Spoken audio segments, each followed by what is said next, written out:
Uma boa noite, né, queridos? Boa noite, que bom estar aqui com vocês de novo. Que bom agora reunido aí com aqueles que também não estavam no retiro, mas que o Senhor nos permite compartilhar a palavra de Deus aqui nesse tempo, né? Que especial. Obrigado, Jaques, Cris, pelo carinho, né, sempre com a gente e a oportunidade de ministrar a palavra de Deus, né, para suas ovelhas, aquelas que Deus colocou debaixo da responsabilidade de vocês. É um privilégio quando a gente pode, de alguma maneira, contribuir com aquilo que Deus tem para fazer no reino, através de cada um de nós, né? Mais uma vez, olha, Rafael, sou extremamente grato à sua vida pelo seu cuidado, viu? Rapaz, o que ele correu atrás de mim lá, literalmente, alguns tentaram me ajudar literalmente, foram bênção na minha vida, não me derrubaram, já foi uma bênção, mas o esforço que fizeram, né? E agora que eu estou com a carga total aqui da bateria, porque, gente, eu tinha esquecido a fonte de carregar a bateria em casa, acredita? Eu tentando, sabe quando você tenta economizar combustível, que está naquela luzinha amarelinha, e você diz assim, mas eu acho que o carro tem mais uns 5 litros ainda, não tinha, acabou a bateria. E aí, além de orar para não chover, porque se chovesse seria muito pior me levar naquela grama, eu tive que falar, e agora? E você, com muito carinho, todos ali correram atrás e conseguiram a bateria que eu precisava para carregar. Agora que está carregado, eu coloco na velocidade máxima aqui, se duvidar, eu ia passar direto lá. Mas que bênção. Eu vou fazer uma provinha aqui com os que estavam, tá? Por favor, me ajudem. Me ajudem, tá? Qual foi o primeiro ponto que a gente refletiu ontem pela manhã? Esse ficou fácil porque a Cris orou aqui por isso. Esse ficou mais fácil. Qual foi o segundo? Propósito. Não, vocês realmente estavam atentos. O terceiro, esse, pelo que eu percebi, eu acho que ficou mais gravado para todo mundo, né? Falar a verdade em amor. E o quarto, que foi hoje pela manhã? A perseverança espiritual. E nós falamos dessa caminhada com Jesus cada dia, buscando essa maturidade, entendendo que todos os dias nós precisamos estarmos insatisfeitos com o nosso relacionamento com Deus. Quando nos sentimos que já está bom, alguma coisa está faltando em você, porque o nosso Deus, ele não é limitado. Tem uma frase, eu li em um livro, que achei muito interessante, sonhos tangíveis não combinam com um Deus tão grande. E é verdade. Sonhos tangíveis não combinam com um Deus tão grande. Assim como a nossa intimidade com Ele. Não combina chegar e falar assim, não, eu já estou num bom nível. Eu já estou bem, já cheguei, creio, num bom momento com Deus. Não combina, porque Ele é infinito, nós somos finitos. Ele é fiel e nós, muitas vezes, somos infiéis. Ele é Deus, conhecedor de todas as coisas, e nós, no máximo, conseguimos enxergar até onde a nossa visão alcança. Então, como eu e você podemos dizer que já estamos satisfeitos? Se estivermos falando dessa maneira, foi o que a gente refletiu lá, possivelmente não tenha um propósito muito claro espiritual para a sua vida ser alcançado. E o nosso propósito espiritual a ser alcançado não é aquilo que está diante dos nossos olhos, é aquilo que hoje nós cremos pela fé. E quem sabe, se assim continuarmos crescendo, amadurecendo no nosso relacionamento com Jesus, cada dia, um dia, nós deixaremos de ver com os olhos da fé e olharemos com os nossos olhos aquilo que acreditamos pela fé, nós poderemos contemplar de maneira real à nossa frente, que é Jesus Cristo nos ares. E se isso acontecer antes, te levando, ou me levando, nós ainda seremos privilegiados em ressuscitarmos antes de todos aqueles que estarão vivos. E aí o alvo, o objetivo final, o propósito final é ouvir do Senhor Jesus: servo bom e fiel, entra para o gozo do teu Senhor. Queridos, se não for por isso, não vale a pena todo o esforço. Se for por isso, não vale a pena tanta correria. Se não for por isso, não vale a pena tantas coisas que a gente diz viver com Deus e, na verdade, nós não vivemos, a gente apenas conhece. Porque quando a gente vive é diferente. Quando nós falamos da verdade em amor, nós compreendemos que a verdade sem amor, ela é brutalidade. Quando você fala a verdade para alguém sem amor, você não pensa no que você está falando e pode ferir profundamente. Se você só fala em amor, mas não é em verdade, é hipocrisia. Porque precisa haver a verdade naquilo que falamos, mas em amor. E é isso que a palavra de Deus nos diz no que nós estudamos lá. Viver isso, todos os dias, a nossa caminhada de fé. E hoje pela manhã nós falamos sobre a perseverança espiritual, a disciplina espiritual, as renúncias que tudo isso envolve. E nós estarmos preparados e prontos nessa disciplina de uma perseverança constante do desejo de conhecer o Senhor cada dia mais através da sua palavra, também influenciarmos outros a desejarem serem parecidos com Cristo Jesus. Será que eu posso fazer um exercício com você aqui agora? Que é você falar assim: seja meu imitador, como eu sou de Cristo Jesus. Quem aqui pode falar para quem está do seu lado com convicção isso? Seja meu imitador, como eu sou de Cristo Jesus. É por aí que começa. Porque não é a presunção espiritual, não é ser melhor que ninguém, mas é pagar o preço para ser reflexo de Cristo, o caráter de Cristo, sermos submetidos à mente de Cristo, nossa mente se tornar cativa em Cristo, e nós inspirarmos a outros a viverem aquilo que Cristo tem e o que Ele é para a gente. Às vezes nós nos contentamos só de alguém falar para a gente assim: existe algo diferente em você. A gente já se contenta. Oh, é que eu sou crente. Puxa vida, não era isso que eu estava falando. Aí te desanima, aquele teu contentamento, ele...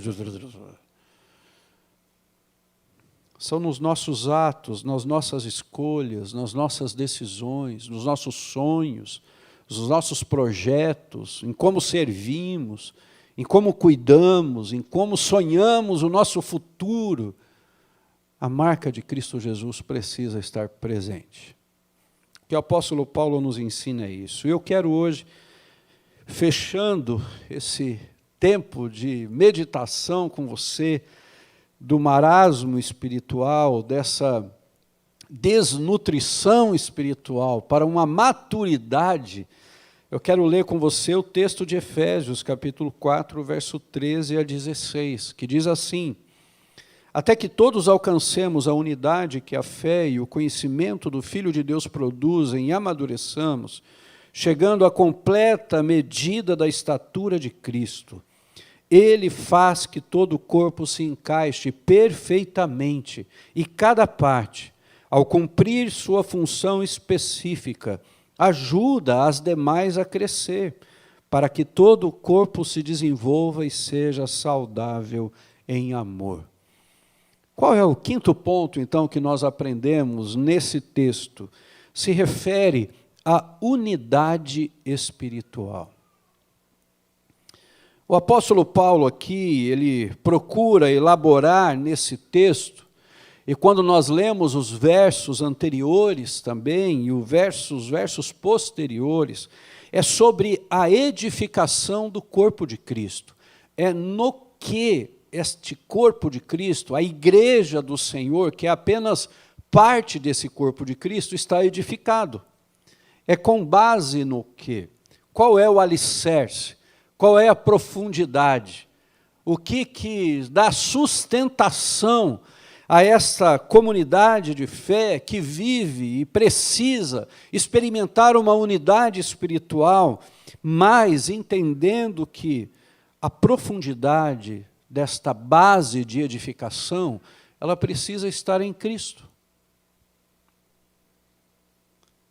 Assim como a unidade precisa ser visivelmente mantida, ela precisa ser plenamente atingida. Não basta apenas ver, ela precisa ser atingida. A unidade da fé e o conhecimento do Filho de Deus vai produzir esse amadurecimento. Para quê? Para que ela chegue de uma maneira completa, não é em partes, completa, à medida da estatura de Cristo. A unidade que devemos chegar um dia é a plena unidade na fé e no conhecimento do Filho de Deus. Existem maneiras diferentes de se pensar, não é verdade? Nós somos diferentes. Cada um de nós temos uma característica diferente. E Deus nos criou assim, de uma forma singular. Temos a nossa personalidade, temos o nosso temperamento. Uns são tão sérios com Jesus e com Deus e na palavra que correm o risco de se tornarem radicais, demais, e que se tornam insuportáveis. Mas eles não estão lutando pela fé? Estão, mas passaram da medida. Outros vivem esse conhecimento de 5 centímetros de profundidade, que dependendo do que acontece, o vento vem, bate e pronto, tudo muda. As coisas já não são mais a mesma, a fé parece que já começou a esfriar, as decisões, parece que agora já, acho que é melhor eu tomar a decisão do jeito que eu estou achando mesmo, porque o Senhor também não me responde, não fala comigo, não me dá a direção, então eu vou fazer do meu jeito. A gente percebe que essa plena unidade que a fé e o conhecimento do Filho de Deus produz, ela parte sim do ensino da palavra de Deus, mas de etapas de maturidade na nossa vida. Vocês lembram no retiro que a gente compartilhou sobre isso hoje pela manhã? Deixem de ser crianças espirituais, que já escutaram a falar tantas coisas do que é uma vida com Jesus, que já fizeram tantos cursos do que é uma vida com Jesus, já ouviram tanto o que é viver uma vida de intimidade com Jesus, na oração, na palavra, refletindo todos os dias, meditando para não pecar contra Ele, meditando para que a sustentação da sua casa, da sua família, dos seus projetos, dos seus sonhos, não sejam em coisas passageiras, mas tenha o fundamento alicerçado em Cristo e na palavra. A gente já ouviu isso tantas vezes. Quantos retiros você já participou? Quantos cursos você já fez? Quantos congressos você já foi? Quantos cultos você já participou nessa igreja? Há quanto tempo você está aqui? Quantas vezes você ouviu o ensino da palavra de Deus, que confrontou a sua vida? Quantas vezes você ouviu que a palavra de Deus é a nossa regra de fé e prática para tudo que nós vamos fazer. Mas o que será que nos deixa tão distantes, como se fosse um gap entre aquilo que ouvimos e aquilo que decidimos praticar? É porque existem pessoas que elas não estão precisando de uma feijoada. Talvez, se você der uma feijoada, elas vão passar mal. Elas ainda estão precisando do leite.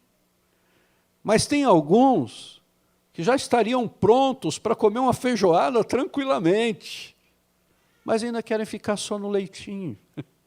Me entende?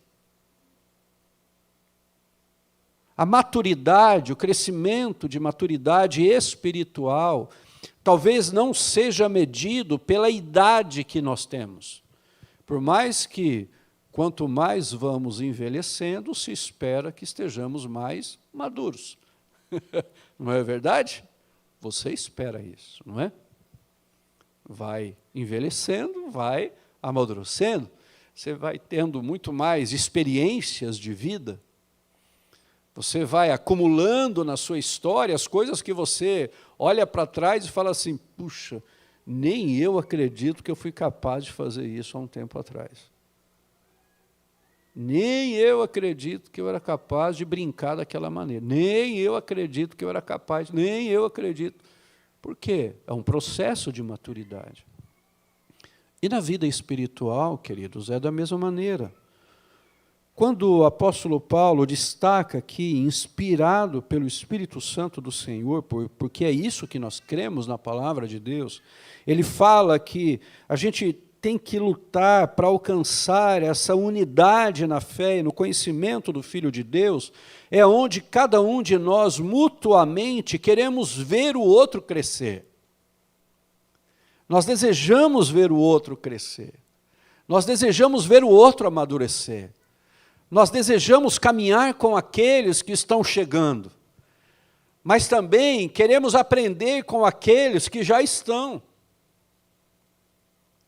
Na nossa unidade de fé e do conhecimento da palavra de Deus, amadurecemos na estatura de Cristo, porque somos edificados em Cristo Jesus. E por causa dessa unidade, eu tenho prazer em estar celebrando com Ele em comunidade. Eu tenho prazer em celebrar as conquistas daqueles que conseguiram dar mais alguns passos. Eu consigo chorar com aqueles que choram, porque eles não são parte de mim, de sangue, porque não nasceram e foram gerados a partir do meu DNA, mas eles foram gerados em Cristo, assim como eu, e são meus irmãos. E eu quero, de alguma maneira, ajudá-los a crescer em unidade, na fé e no conhecimento de Deus. A igreja, que é representada por esse organismo único, que é o corpo de Cristo, ela deve chegar a essa estatura adulta.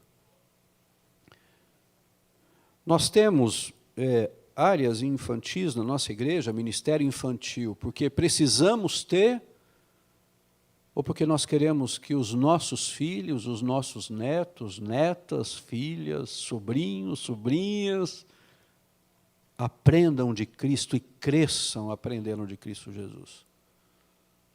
Se não for por isso, se você traz, porque é o teu momento de paz, pelo menos você deixa seu filho lá e você vem para o culto, queridos, como que nós teremos uma igreja que cresce cada dia e vai se tornando adulta cada dia em Cristo Jesus? Nós nos emocionamos quando uma criança tem uma atitude sincera, porque criança é muito verdadeira, mas ela tem uma atitude sincera de orar, de buscar, de desejar Deus. E a gente fala assim, nossa, esse aí ó, de pequenininho já está assim, vai ser pastor. Por quê? É só alguém que sente isso, para sentir isso, vai ser pastor? Não. Mas por que isso acontece? Porque nós temos a facilidade de terceirizar a unidade da fé e do conhecimento de Deus. E como nós terceirizamos? Quando nós ouvimos e não praticamos.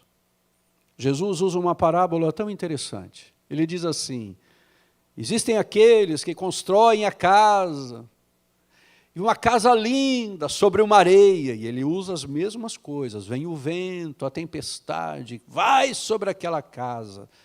E ela, acontece o quê? Desmorona. Diz assim: assim são estes que escutam a minha palavra e não praticam. Ah, mas tem aqueles que constroem a sua casa sobre a rocha.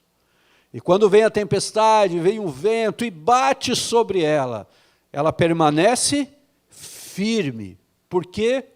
São aqueles que escutam e praticam. A unidade da fé, ela passa por isso. A unidade da fé é se alegrar com os que se alegram e chorar com os que choram. Quando nós aprendemos a orar uns pelos outros. Lembra que eu falei isso no nosso encontro lá? Normalmente, quando alguém pede oração, a gente encaminha para o ministério de oração. A gente fica querendo saber quem que é o líder. Quem que é o líder de oração da igreja? Falou, não, porque eu quero pedir oração para ele. Ah, não, está aqui o telefone, está aqui o WhatsApp. A gente passa tudo que a gente tiver, e-mail, Facebook, Instagram, TikTok, Twitter. Ó, de alguma maneira você vai conseguir falar com ele para você pedir oração. A unidade na fé e no conhecimento, ela parte de uma maneira diferente. Ela parte assim: olha, eu não tenho como resolver isso com você, mas o que eu posso fazer agora é orar junto com você. A unidade da fé e do conhecimento produz isso. A unidade da fé e do conhecimento não espera que a área de ação social da igreja fique pedindo: gente, por favor, está acabando os mantimentos lá, gente, por favor. Não. É interessante que na igreja primitiva, da multidão daqueles que iam crendo, sabe o que eles faziam? Eles não tinham nada que era só deles. Eles tinham alegria em compartilhar com os outros. Uma igreja que caminha rumo a uma maturidade. Que bênção seria se a gente não precisasse chegar e falar assim: gente, quando você fizer compra lá, sei lá, compra um pacotinho de arroz a mais, traz. Que bênção seria. Que bênção seria se nós tivéssemos que falar assim: irmãos, por favor, dá uma semana, ou uns 3 dias de pausa, porque a gente não tem mais aonde colocar tantas coisas que vocês estão trazendo. Me entende, queridos? A unidade da fé, a unidade do conhecimento da palavra de Deus, que nos move a agir em unidade com aquilo que nós temos, com aquilo que Deus nos dá, com aquilo que Ele quer fazer através de nós. Essa unidade da fé que produz na minha vida e na sua vida a maturidade. É um crescimento que pode chegar a um conceito coletivo, sim. E ele descreve como um conceito coletivo. Por quê? Porque quando esse amadurecimento acontece na minha vida, em cada um dos membros da comunidade que estão inseridos, a gente começa a não agir mais como criança. Nós passamos a agir com seriedade e responsabilidade do que Deus tem nos dado. E a gente sabe que é dele, é para a glória dele, é por meio dele. O meu desejo de inspirá-los aqui é que, através da palavra de Deus, esta maturidade cristã, ela seja com uma fé segura, com uma fé justa, com uma fé que conhece e busca cada vez mais, através da palavra, o conhecimento do Filho de Deus. Por isso que a fé, quando aumentada, e um conhecimento aprofundado do Filho de Deus, eles caracterizam como uma igreja que está vivendo em unidade. Eu fico grato ao Senhor porque eu sei que Deus tem feito tantas coisas preciosas aqui através de vocês, na vida de outros. Mas nós não podemos estipular o limite para isso. Nós precisamos olhar além. É a visão do reino. O que Deus tem mais para fazer através do que Ele tem nos dado? Qual é a minha parte nisso? E aí entra o último ponto que eu quero refletir com você, que é a cooperação espiritual.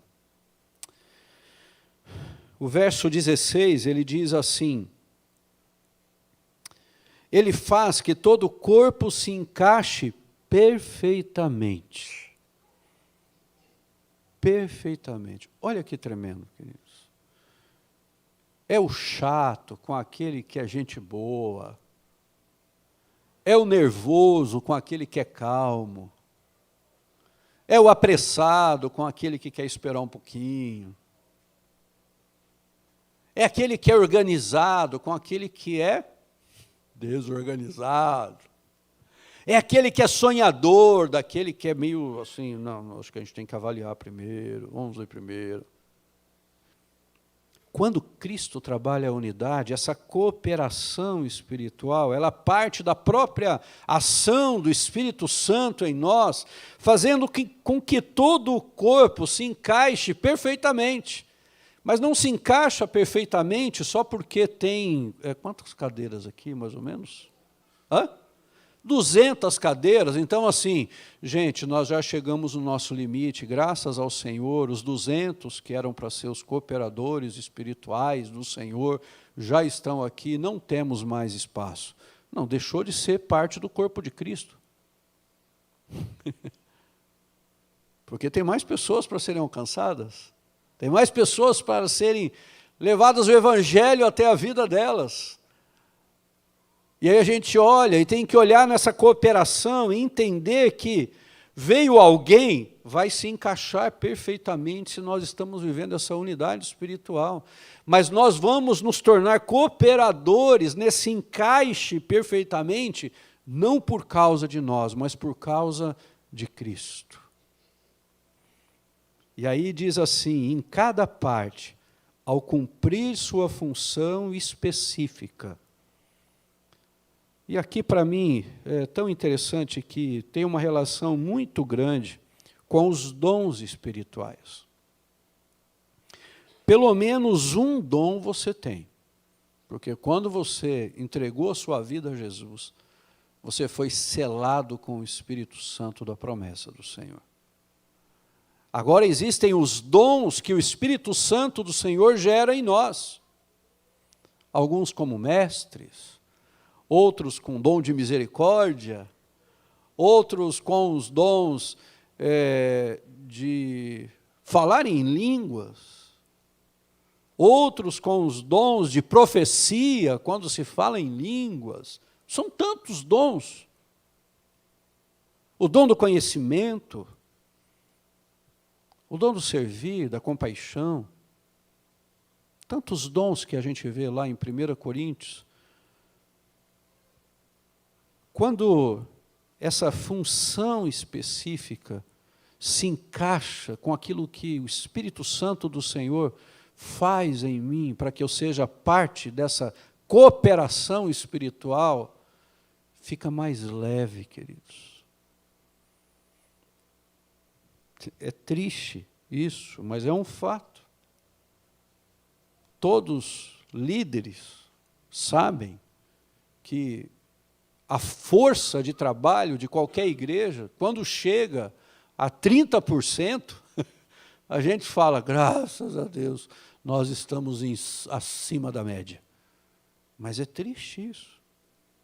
Nós não podemos nos conformar com estes dados, porque aqui, cada um de vocês que está aqui, tem um dom que o Senhor deu. Existe um dom que o Senhor deu para você. Se você não sabe qual é, eu sugiro, eu creio que a igreja aqui oferece aqueles tipo teste vocacional. Você já fez teste vocacional? Teste de dons. Faz. Quais são os dons que o Senhor te... Você vai olhar e vai falar assim... Eu lembro, né, há um tempo atrás, a nossa filha, a Laura, né, tímida assim para falar, né, amor, no público, não sei o quê e tal, mas filha, olha... Não, pai, se for para testemunhar de Jesus ali, numa conversa, ela faz mesmo, lá na escola dela, né, ela faz. Mas quando era para falar com pessoas, não, pai, isso aí não, tal. Aí ela foi fazer o teste de dons lá, na escola que tem lá dos adolescentes, que preparam líderes para ministrarem na vida de outros. Quando ela fez o teste, uma das características mais fortes delas foi o ensino. Aí ela chegou assim, pai, um dos meus dons mais fortes que o Espírito Santo me deu foi o do ensino. Pai, destravou minha mente. Eu falei, puxa vida, eu venho falando isso para você há 2 anos, não consegui destravar sua mente, filha. Falei, ainda bem que foi o Espírito Santo de Deus que destravou. E aí ela começou, a escrever agora as aulas que ela dá. E ela manda para mim e fala, pai, o que você achou? Eu digo assim, filha, se eu colocar uns pontos aqui, eu já tenho um sermão pronto, nem preciso ficar pesquisando. Brincadeira, né? Tenho que fazer minha parte, né? Mas hoje ela escreve. Hoje ela ensina. Sem receio algum. Porque não é ela, é a ação do Espírito Santo através dela, naquilo que ela descobriu, qual é a parte dela nesse corpo, e o que o Espírito Santo deu para ela, para que ela possa, junto com todos os demais, cooperar e ajudar a crescer. Não sei se está ali o verso. Está ali? O verso 16? Ali. Ajuda as demais a crescer. Você tem ajudado as pessoas a crescerem na maturidade espiritual com os dons espirituais que o Senhor tem te dado? Você tem ajudado outros a amadurecerem numa caminhada com Jesus, porque você tem colocado em prática os dons que o Senhor tem te dado? Gente, você imagina uma igreja onde todos decidissem ser cooperadores espirituais com dom de compaixão? Meu Deus, eu não sei se a gente suportaria. Seria aquele negócio só assim, ai gente, tadinho, outra é mesmo, tadinho, coitado, mas é isso, só ia ser isso. Não ia ter ninguém para chegar e falar assim, gente, é só um minutinho, a gente precisa resolver esse negócio aqui, porque a gente só está chorando e não deu passos para resolver. Entende?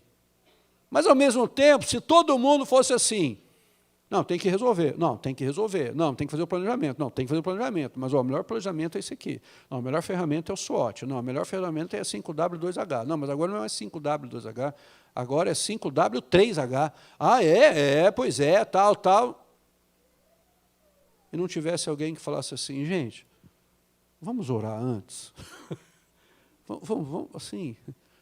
Vamos primeiro pedir para Deus o que é para a gente fazer. Eu acho que a gente está com tudo pronto para fazer, mas Deus já disse que é para a gente. Imagina como seria. Imagina como seria se todos que estão aqui só fossem dessa maneira. Não, nós temos que orar. Não, nós temos que orar. Deus já respondeu? Não, não respondeu. Então nós temos que orar. Não, nós temos que orar. Nós temos que orar. Nós temos que orar. Nós temos que orar. Nós temos que orar. Passa 1 mês, 2 meses, 3 meses, 1 ano, 2 anos, 10 anos, 20 anos. Estamos orando, tá aí. E não foi por quê? Não, porque a nossa igreja, o dom principal na nossa igreja aqui, todos aqui, é só oração. Seria fragilizado. Esse corpo poderia se tornar raquítico. Não cresceria, não amadureceria.